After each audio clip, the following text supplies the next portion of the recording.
આજે આપણે ખૂબ જ સ્વાદિષ્ટ અને ઝટપટથી બની જાય તેવા ફરાળની રેસીપી જોઈશું, જે તમે ક્યારેય પણ નહીં બનાવી હોય તો જરૂરથી વિડીયોને એન્ડ સુધી જોતા રહેજો। તો સૌથી પહેલાં આપણે હંકડને એ બધું લઈ લઈશું। વેજીટેબલથી ભરપૂર એવી આ ફરાળી રેસીપી તૈયાર થાય છે।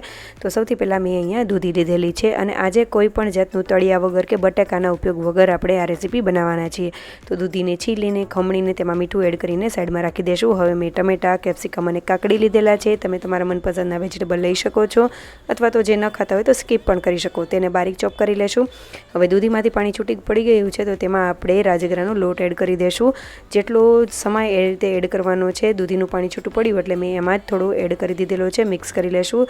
હવે મેં અહીંયા લોખંડની લોઢી એટલે કે ઢોસાની લોઢી અથવા તો તમે નોનસ્ટિક પેનનો પણ ઉપયોગ કરી શકો છો। તીખું લીલું મરચું મેં બારીક ચોપ કરેલું છે અને જે આપણે બેટર બનાવ્યું હતું તેમાં પાણી એડ કરીને મીઠું એડ કરીને સરસ એવું લમ્સ ફ્રી બેટર બનાવી લેશું। હવે આ બધા વેજીટેબલને એક બાઉલમાં લઈ લેશું। તેમાં કાળા મરીનો પાવડર, શેકેલા જીરાનો પાવડર, સંચળ પાવડર અને હંકડ એડ કરીને આપણે મિક્સ કરી લેશું। તેને સાઈડમાં રાખીશું। તવો આપણો ગરમ થવા મૂકી દીધેલો હતો એટલે ગરમ થઈ ગયો છે। તો તેને સિઝન કરીને મેં તેમાં તેલ એડ કરીને આ બેટરને આપણે આ રીતે લંબ ચોરસ જેવું કરી લેશું અને બંને બાજુ સરખું એવું શેકી લેશું। વચ્ચેથી કટ કરીને સેન્ડવિચ જેવી બે સ્લાઇસ બનાવી લેશું। તો આ રીતે તૈયાર થઈ જાય એટલે આપણે એક સ્લાઇસ ઉપર ગ્રીન ચટણી, ઉપરથી જે હંકડનું મિક્સર બનાવેલું છે એ ઉપર ફરીથી પનીર ખમણી લીધેલું છે અને બીજી સ્લાઇસમાં ચટણી એડ કરીને આ રીતે તૈયાર કરી લેશું। તો સેન્ડવિચ બનીને તૈયાર થઈ ગઈ છે। ખૂબ જ હેલ્ધી, ટેસ્ટી અને સ્વાદિષ્ટ બી બને છે।